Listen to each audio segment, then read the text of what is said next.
Hello students. आज हम पढ़ेंगे elementary row operations in matrix के बारे में और अंत में एक छोटा सा न्यूमेरिकल भी ले लेंगे जिससे करके ये टॉपिक के कंसेप्ट क्लियर हो जाए।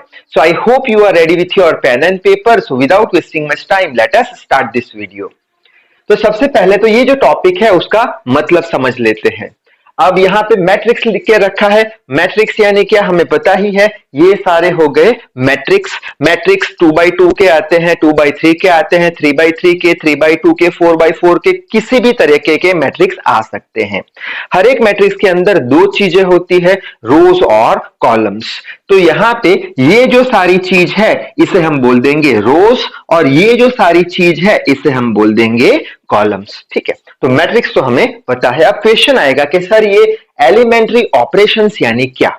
तो इसका आंसर ये है कि एलिमेंट्री ऑपरेशंस यानी ऐसे ऑपरेशंस जिसकी हेल्प से हम किसी भी मैट्रिक्स को सॉल्व कर सकते हैं या फिर एलिमेंट्री ऑपरेशन की हेल्प से हम कोई भी अननोन मैट्रिक्स फाइंड कर सकते हैं या फिर एलिमेंट्री ऑपरेशन की हेल्प से हम दिए गए मैट्रिक्स का इनवर्स मैट्रिक्स ढूंढ सकते हैं। अब कैसे, वो तो अंत में जब न्यूमेरिकल लेंगे तभी समझ में आने वाला है। तो ये जो एलिमेंट्री ऑपरेशंस है इसके टोटल 6 रूल्स है। अगर ये 6 रूल्स हमें आ गए तो आगे के जो न्यूमेरिकल है वो हमारे लिए बहुत ही आसान हो जाएंगे। तो पहले तो ये एलिमेंट्री ऑपरेशन के 6 रूल्स देख लेते हैं, बाद में न्यूमेरिकल सॉल्व करेंगे। तो ये जो 6 रूल है एलिमेंट्री ऑपरेशन के, वो 6 रूल्स में से 3 जो रूल है वो रोज के लिए है और 3 रूल कॉलम के लिए है। तो यहां पे लिखा है एलिमेंट्री रो ऑपरेशंस और एलिमेंट्री कॉलम ऑपरेशन। अगर एलिमेंट्री रो ऑपरेशन समझ में आ गया तो ये भी समझ में आ जाएगा। ठीक है, तो पहले रूल्स देख लेते हैं। तो रूल नंबर 1 कौन सा है रो के लिए कि RI इंटरचेंजेबल RJ, यानी RI और RJ को हम इंटरचेंज कर सकते हैं, यानी कि कोई भी जो मैट्रिक्स देके रखा है उसकी रो को हम इंटरचेंज कर सकते हैं। कैसे?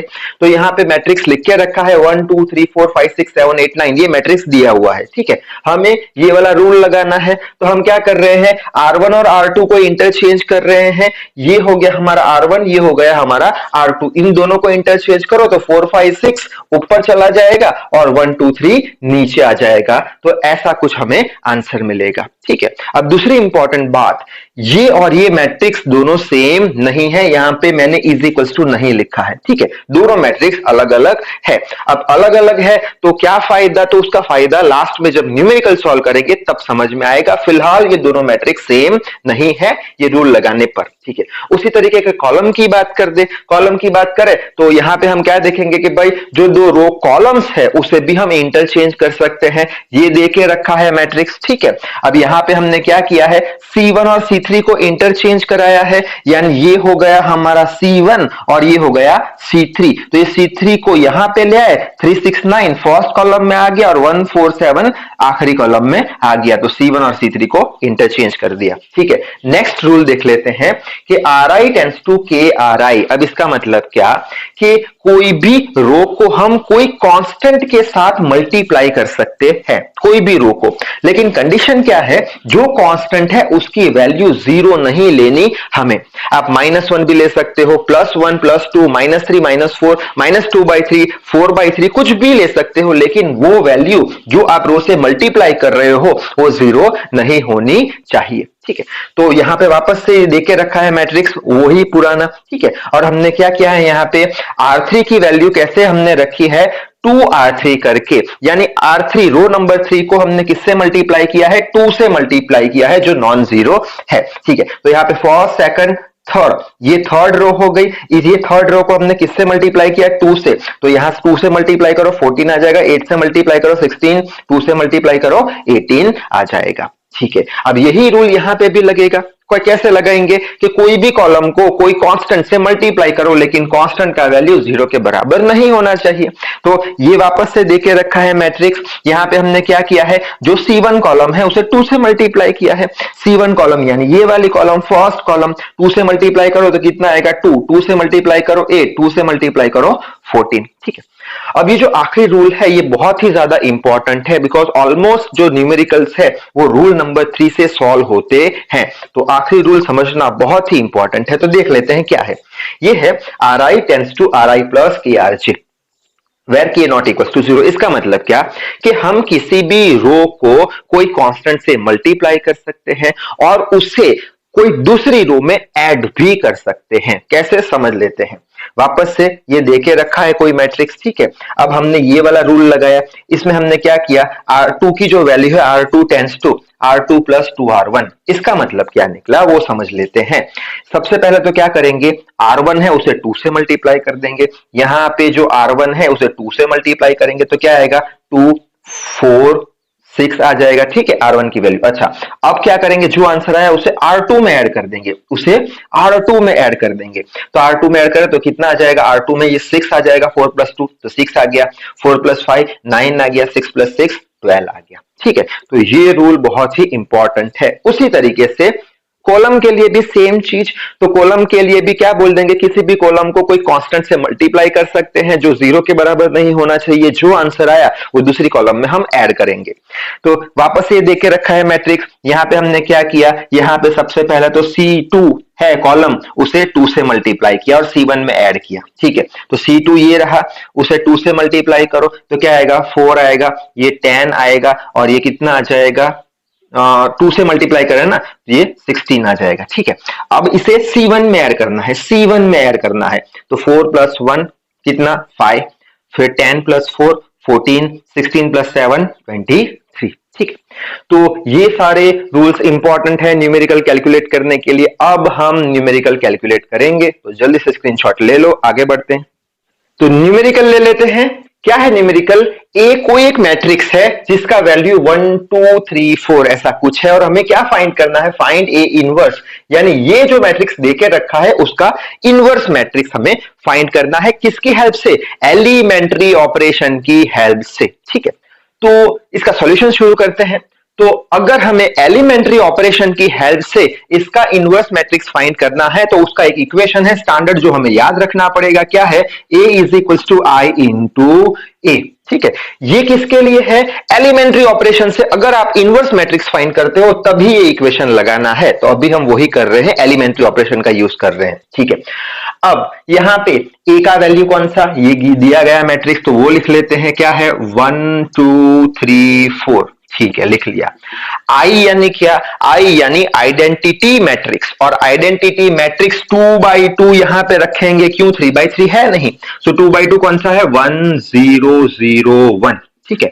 3x3 की बात करें तो वो हो जाएगा हमारा 1 0 0 0 1 0 0 0 1, ये 3x3 के लिए आइडेंटिटी मैट्रिक्स का वैल्यू है। और यहाँ पे 2x2 देके रखा है तो 2x2 आइडेंटिटी मैट्रिक्स लिख लिया, कोई भी न्यूमेरिकल में ये आएगा अगर 2x2 का है तो, ठीक है। और ये जो बच्चा ए, ये हो गया हमारा आंसर किसका, इनवर्स का। कैसे, देख लेंगे। तो इतने तक आपको बात समझ में आ गई होगी, ठीक है। अब आगे बढ़ते हैं। अब नेक्स्ट स्टेप हर एक न्यूमेरिकल में कौन सा है कि जो हमें मैट्रिक्स दिया गया है, ठीक है, वो मैट्रिक्स को हमें आइडेंटिटी मैट्रिक्स में कन्वर्ट करना है, यानी ये मैट्रिक्स को हमें कुछ ये फॉर्म में लाना पड़ेगा। कैसे लाएंगे, तो जो हमारे 6 रूल थे, elementary row operation, elementary column operation, उसकी हेल्प से ये मैट्रिक्स को हम 1 0 0 1 के फॉर्म में लाएंगे, ठीक है। तो ये न्यूमेरिकल हम एलिमेंट्री रो ऑपरेशन से सॉल्व करने वाले हैं, एलिमेंट्री रो ऑपरेशन से, ठीक है। तो सबसे पहले क्या करें कि 1 0 0 1 लाना है, तो सपोज करते हैं यहां पे मुझे 0 चाहिए, ठीक है, यहां पे 0 चाहिए, यानी कौन सी रो हो गई, ये रो नंबर 2 हो गई। तो मैं लिख लूंगा R2 में मुझे यहां पे 0 चाहिए, तो क्या करेंगे, तो मैं बोल दूंगा कि ये जो R1 है उसे हम -3 से मल्टीप्लाई कर देंगे और बाद में R2 में ऐड कर देंगे, जिससे करके यहां पे 0 दिखे। तो करते हैं कैसे, ठीक है। तो यहां पे किसकी वैल्यू चाहिए, R2 की, तो R1 की एज इट इज लिख लो 1 2, ठीक है। अब R1 को -3 से मल्टीप्लाई करो तो -3 हो जाएगा, प्लस R2 करो -3 प्लस 3, ये 0 आ गया। वापस से यहाँ पे -3, यहाँ पे -3 3 R1 है, ये R1 है, -3 6 -6 प्लस 4 क्या कितना आ जाएगा, -2 आ जाएगा। अब यही ऑपरेशन हमें यहां भी परफॉर्म करना पड़ेगा, तो यहां परफॉर्म कर लेते हैं। किसकी, R2 की वैल्यू चाहिए, R1 तो as it is, 1 0 as it is. अब क्या करें, -3 R1 करना है, यानी यहां पे -3 करेंगे और किसमें ऐड करेंगे, 2 में, तो ये कितना हो जाएगा, -3 और 0 यानी -3 आ जाएगा। यहाँ पे -3 इंटू 0 0 ऐड करेंगे तो 1 ही रहेगा और ये हो गया हमारा ए, ठीक है। अच्छा, आगे बढ़ते हैं। आगे में क्या कर सकते हैं 1202, हमें तो क्या चाहिए 1001, तो अब यहां पे हमें जीरो लाना है, तो यहां पे जीरो लाना है, यानी ये कौन सी रो हो गई, रो नंबर 1 हो गई। अब रो नंबर 1 में हम जीरो कैसे लाए, तो कुछ नहीं करेंगे, ये जो रो नंबर 2 है उसे मैं बोल दूंगा 1 से मल्टीप्लाई कर दो और किसमें ऐड कर दो, R1 में ऐड कर दो, हो जाएगा काम। देख लेते हैं कैसे, किसकी बात कर रहे हैं हम, R1 की बात कर रहे हैं, तो R2 as it is, so zero, R1 की बात कर रहे हैं तो R2 एज इट इज आ जाएगा, तो ये हो जाएगा 0 - 2।